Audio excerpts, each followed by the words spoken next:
अब straight of Hormuz पर अगर अमेरिका की पपेट गवर्नमेंट ईरान में बन जाती है तो 45% पूरा का पूरा वो रास्ता जो है चाइना को अगर वो प्रेशराइज करने की कोशिश करेगा, उसकी एनर्जी को चोक करने की कोशिश करेगा, क्योंकि अमेरिका में बड़े बड़े थिंक टैंक की बात कर रहे हैं प्रोफेसर जोशी के ये लड़ाई इजराइल के लिए नहीं थी, ये लड़ाई खामनेई को मारने की नहीं थी, ये लड़ाई कोई रिजीम चेंज करने की भी नहीं थी, ये लड़ाई सिर्फ और सिर्फ स्ट्रेट ऑफ हॉर्मूज पर अपनी पपेट गवर्नमेंट बैठाने की थी ताकि चाइना की एनर्जी सप्लाई को चोक किया जा सके। स्टेट ऑफ हॉर्मूज पे कंट्रोल तब होगा जब ईरान में रिजीम चेंज होगा, तभी तो जाके आप स्टेट ऑफ हॉर्मूज को कर पाओगे। इसीलिए खामेनेई एलिमिनेट हुए।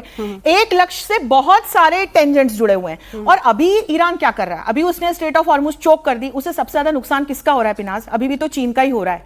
तो चीन फिर ईरान को कहेगा कि you need to settle down, you need to come to the diplomatic table, और आप इस तरह से स्टेट ऑफ हॉर्मूज को बंद नहीं कर सकते। तो चीन के लिए भी अभी लॉस सिचुएशन है। चलिए तो ठीक है, फिलहाल तेल का खेल, अभी जो बात समझ में आ रही है, भाटी सर आपके पास भी आऊंगी, तेल का खेल ही ये कुल मिलाकर नजर आ रहा है पूरा का पूरा, एनर्जी चेंज जो है उसको रोकने का।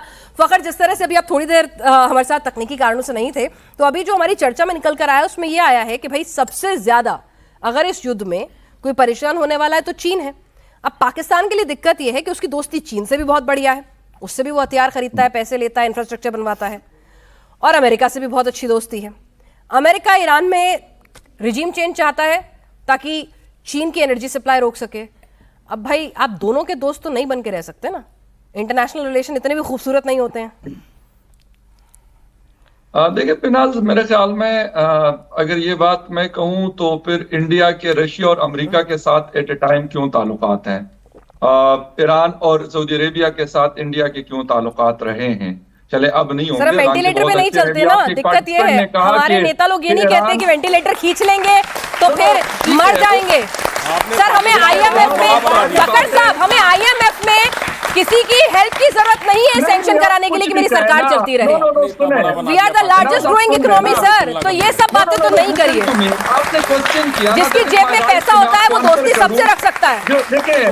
देखिए आप ये ना करें, प्लीज इंटरप्ट ना करें, आप अपनी बात बाद में कर लीजिएगा। If you ask me question तो आई विल रिस्पॉन्ड, ठीक है? तो अगर ये चीजें हो सकती है तो ये नहीं आप कह सकते कि चीन और अमेरिका के साथ या फिर ईरान और सऊदी अरेबिया के साथ हमारे एट ए टाइम ताल्लुकात रहे हैं। ये अलग बात है, आईएमएफ का मामला है, हमने लोन्स पकड़े हुए हैं, उससे मैं उससे न कभी वो करता हूं, और वो एक रियलिटी है, उसके ऊपर हम ये नहीं कह सकते। हाँ, जहां तक बात आपने की कि जी अगर वो चोक करेंगे स्ट्रेट ऑफ हॉर्मस को और वो चाइना को रोकेंगे, तो जब इंसान मरता है तो दूसरे को साथ मारता है। ये मेरे ख्याल ये दुनिया का कानून ऐसा बना हुआ है। चीन कभी भी ये नहीं होने देगा। और जो आप लोगों के पार्टिसिपेंट कह रहे हैं कि जी वहां पे रिजीम चेंज होगा, ट्रंप एंड नेतन्याहू वो ये एक्सपेक्ट कर रहे थे। पहले तो उन्होंने प्रोटेस्ट करवाने की कोशिश की, फ्लॉप हो गया। फिर उन्होंने एयर स्ट्राइक किया, वो भी नहीं हो सका। उनका ये ख्याल था कि जैसे ही इमाम खामनाई को हम उड़ा देंगे उसके बाद बिल्कुल एकदम से सब कुछ चेंज हो जाएगा। क्यों नहीं हुआ, और होना भी नहीं है। ये बिल्कुल मैं आपको क्लियर बता रहा हूं कि नेतन्याहू एंड ट्रंप जो ग्रुप है ये फेल है, ये फेल हुआ है और बहुत बुरी तरह एक्सपोज हुए हैं। ये फर्स्ट टाइम मेरे ख्याल अमेरिकन हिस्ट्री में कभी इनके साथ ऐसा नहीं हुआ जो इस दफा इनके साथ हुआ है। दे वर नॉट एक्सपेक्टिंग दैट कि तेहरान टेल अवीव को और यरूशलेम को, जिसे कहते हैं, मिसाइल मारेगा और वहां पे लोगों की चीखें निकलेंगी, including Netanyahu and Donald Trump. Donald Trump अब फेस सेविंग चाहते हैं, कभी वो कहते हैं सरेंडर कर ले। Iran will not go for surrender, Iran नहीं जाएगा डायलॉग्स के लिए अमेरिका के साथ। अगर करेगा भी तो अपने टर्म्स एंड कंडीशन के ऊपर करेगा।